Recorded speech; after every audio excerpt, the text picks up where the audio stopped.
A forma como você vive o mundo revela o nível da sua consciência espiritual. Hoje vamos olhar para isso a partir dos princípios dos orixás. Existe uma diferença muito grande entre imaginar a vida e viver a vida. Muitas vezes as pessoas elas criam cenários internos, sonhos, projetos, desejos, mas não conseguem sustentar isso no mundo real. Quando isso acontece, surge frustração, sensação de estar perdido, perdida, como se faltasse chão, direção, firmeza para seguir.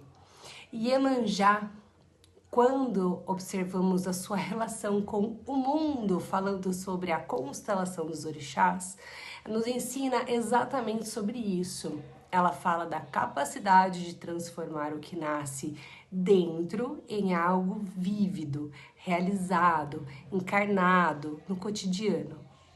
Aqui, Iemanjá não está falando apenas do arquétipo da mãe idealizadora. Ela está falando da nossa relação com a vida concreta, com o trabalho, com os vínculos, com suas escolhas, com a responsabilidade de existir no mundo. E é nesse exato ponto que Exu entra como guardião vitalizador. Exu não permite que a consciência fique desconectada da realidade. Quando a pessoa vive apenas no campo da imaginação, no sonho da espiritualidade idealizada, a vida começa a travar. Mas ela não trava como punição, ela trava como uma correção de rota. Criar é importante, mas executar é o que se cria um princípio espiritual. Existe uma armadilha silenciosa que muitas pessoas caem, que é se embriagar da própria imaginação e esquecer de viver a vida real. A pessoa sente, visualiza, acredita, mas não se move. E Iemanjá ensina a maturidade emocional. Ela nos mostra que sentir não basta. É preciso sustentar. Sustentar as escolhas, sustentar os processos, sustentar a própria vida. Outro ponto fundamental dessa consciência é aprender a liderar pelo menos a sua própria vida. Quando isso não acontece, a pessoa terceiriza decisões, expectativas, responsabilidades. Culpa o outro, culpa o espiritual, culpa o destino. Mas a liderança começa no simples, a assumir as escolhas, a organizar a própria rotina, sustentar decisões. Sem isso, não existe caminho espiritual que se mantenha de pé. Espiritualidade sem responsabilidade vira fuga. E fuga sempre cobra um preço.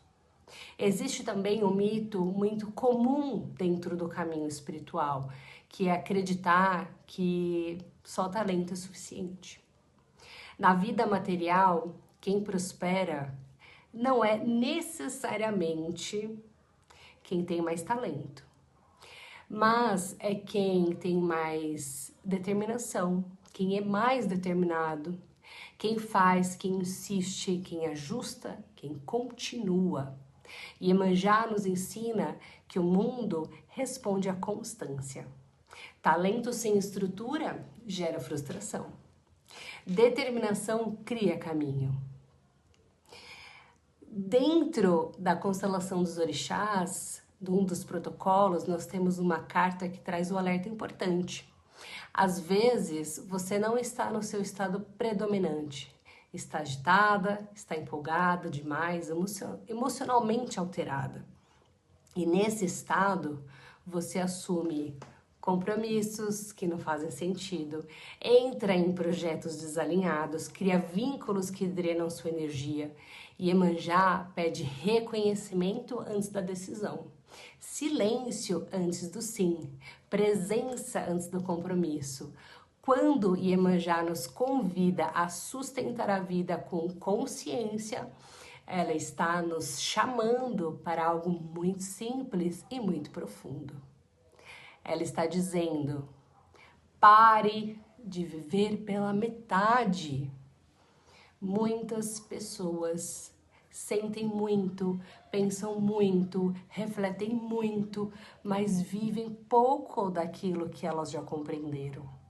Existe um descompasso entre consciência e ação, entre o que a pessoa sabe e o que a pessoa realmente vive no cotidiano.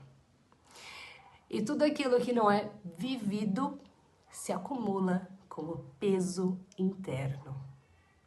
Ideias não executadas viram frustração. Decisões adiadas viram ansiedade. Sentimentos não sustentados viram confusão emocional. Iemanjá, nesse ponto, não fala de perfeição. Ela fala de coerência. Coerência entre o que você sente e entre o que você escolhe. Entre o que você entende e a forma como você se posiciona no mundo. Viver alinhado com o Iemanjá é aprender a respeitar o próprio ritmo, mas sem usar este ritmo como desculpa para a estagnação. Existe uma diferença muito sutil entre respeitar o tempo interno e evitar a responsabilidade de crescer. Quando a pessoa começa a usar o espiritual para justificar a falta de movimento, o campo se fecha. A vida começa a pedir ajustes mais duros. Não por maldade, mas porque o aprendizado precisa acontecer.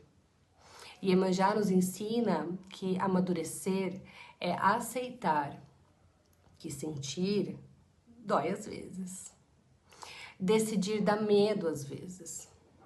Mas não decidir custa muito mais caro. Ela nos chama para uma presença adulta, onde você não terceiriza mais a sua vida, não espera algo externo que te salve e compreende que o mundo responde à forma como você se organiza internamente. Quando você se organiza por dentro, o mundo começa a se organizar por fora. Mas por que tudo fica fácil? A gente se pergunta, não é exatamente por que tudo fica fácil, mas é porque você passa a sustentar melhor a vida que se apresenta. Esse é o ponto de virada. E quando esse alinhamento começa a acontecer, as escolhas elas ficam mais simples, os vínculos ficam mais verdadeiros, a sensação de estar perdida começa a diminuir. Não porque as respostas elas aparecem, mas porque a sua capacidade aumenta, a capacidade de atravessar a vida. E é isso, né, que os orixás nos ensinam. É isso que a constelação dos orixás traz como visão. Não a fugir da experiência humana, mas habitá-la com mais consciência, com mais verdade e mais responsabilidade. Se esse olhar sobre os orixás faz sentido para você, se esse tipo de reflexão, esse tipo de estudo de consciência te ajuda a viver com mais consciência, com mais presença no mundo, eu sou Renata Moraes, a Yedum, terapeuta espiritual e terapeuta da constelação dos orixás, e através da sabedoria dos orixás, das tecnologias espirituais, eu conduzo pessoas a se tornarem melhores a cada dia. Você pode me acompanhar no Instagram, o link vai estar por aqui no vídeo ou na descrição. E lá eu compartilho reflexões, estudos, vivências nesse caminho. Vai ter também lá o link do meu site. E que Iemanjá te ajude a sustentar o que você sente e a viver de verdade a vida que você é capaz de criar. Axé.